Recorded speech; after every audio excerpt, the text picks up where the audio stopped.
নমস্কাৰ চাইবেদসকল, ড্ৰিমছ অসমৰ নতুন ভিডিঅ'লৈ আপোনালোকক স্বাগতম জনাইছোঁ।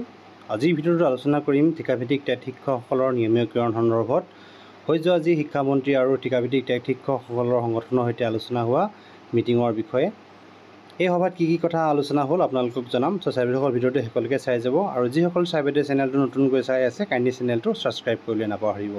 চাইবেদসকল আপোনালোকক জনাব বিচাৰিছোঁ যি 40,000 ঠিকাভিত্তিক টেট শিক্ষকসকলৰ চাকৰি নিয়মীকৰণ সন্দৰ্ভত যি চৰকাৰে লোৱা সিদ্ধান্ত, সেই সিদ্ধান্তৰ বিষয়ে যোৱা 7 জুন তাৰিখে শিক্ষামন্ত্ৰী মহোদয়ৰ সৈতে যি ঠিকাভিত্তিক টেট শিক্ষকসকলৰ সংগঠনৰ সৈতে এখন সভা অনুষ্ঠিত হয়। সেই সভাখনত কি কথাৰ বিষয়ে আলোচনা কৰা হয় আপোনালোকক জনাব বিচাৰিছোঁ। যিহেতু যি ঠিকাভিত্তিক টেট শিক্ষকসকলৰ চাকৰি নিয়মীকৰণ প্ৰক্ৰিয়া চৰকাৰে আগবঢ়াব বিচাৰে, যিহেতু নিৰ্বাচনৰ বাবে কোড অফ কণ্ডাক্ট লাগি থকাৰ বাবে তেওঁলোকৰ যি নিয়মীকৰণ প্ৰক্ৰিয়াটো আৰম্ভ কৰিব পৰা নাই। এই নিয়মীকৰণ প্ৰক্ৰিয়াটো আৰম্ভ কৰিবৰ বাবে যোজা চলাইছে চৰকাৰে। তাৰ বিষয়ে আলোচনা কৰিবৰ বাবে যোৱা যি 7 জুন তাৰিখে যি ঠিকাভিত্তিক টেট শিক্ষকসকলৰ সংগঠনৰ সৈতে আলোচনা কৰা হয় শিক্ষামন্ত্ৰী মহোদয়ৰ লগত। এঘণ্টীয়া যি আলোচনা হয়, সেই এঘণ্টীয়া আলোচনাত কি কথাৰ বিষয়ে আলোচনা কৰা হয় আপোনালোকক জনাব বিচাৰিছোঁ। 1 নম্বৰতে আছে অপশ্যন ফৰ্মত চহী কৰা সকলো শিক্ষকৰ নিয়মীকৰণ প্ৰক্ৰিয়াটো অহা সপ্তাহৰ পৰা আৰম্ভণি কৰা হ'ব আৰু জুন জুলাই মাহৰ ভিতৰত এই প্ৰক্ৰিয়াটো সম্পূৰ্ণ কৰা হ'ব।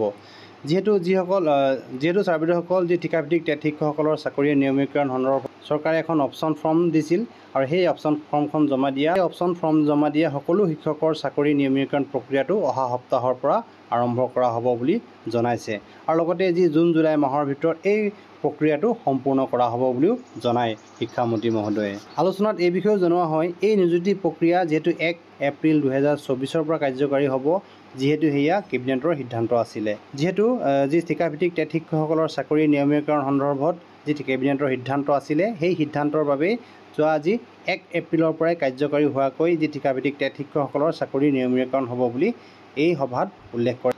ইয়াৰ পিছতে শিক্ষামন্ত্ৰী মহোদয়ে জনায় যে নিয়মীয়া নিযুক্তি নিজ বিদ্যালয়তে হ'ব। তাৰ বাবে চৰকাৰৰ ওচৰত যথেষ্টখিনি পোষ্ট আছে আৰু প্ৰয়োজন হ'লে নতুন পদৰ প্ৰৱৰ্তন কৰা হ'ব। যিহেতু চৰকাৰৰ হাতত যথেষ্ট পোষ্ট আছে, সেয়েহে যিসকল ঠিকাভিত্তিক টেট শিক্ষকসকলে যি বৰ্তমান কৰ্মৰত হৈ থকা বিদ্যালয়খনতে তেওঁলোকৰ চাকৰিটো নিয়মীকৰণ কৰা হ'ব বুলি এই সভাত উল্লেখ কৰে। ইয়াৰ পিছত আলোচনাত জনায় যে 30 জুনৰ ভিতৰত ৰেচিঅ'নেলাইজেশ্যনৰ কামবোৰ সম্পূৰ্ণ কৰা হ'ব। যিহেতু ছাত্ৰ ছাত্ৰীৰ অনুপাতে যি শিক্ষকৰ ৰেচিঅ', সেই ৰেচিঅ'টো মিলাবৰ বাবে যি কাৰ্যপন্থা লোৱা হৈছে, সেই কাৰ্যপন্থা 30 জুনৰ ভিতৰত সম্পূৰ্ণ কৰা হ'ব বুলি এই যি সভাত উল্লেখ কৰে শিক্ষামন্ত্ৰী মহোদয়ে। চাইবেদসকল, আজিৰ ভিডিঅ'টো আপোনালোকক জনালোঁ যে ঠিকাভিত্তিক টেট শিক্ষকসকলৰ চাকৰি নিয়মীকৰণ কেতিয়া হ'ব আৰু এই সন্দৰ্ভত চৰকাৰৰ স্থিতি কি। চাইবেদসকল, ভিডিঅ'টো ইমানখিনি আছিলে। ভিডিঅ'টো শেষলৈকে চাই থকাৰ বাবে আপোনালোকক ধন্যবাদ জনালোঁ।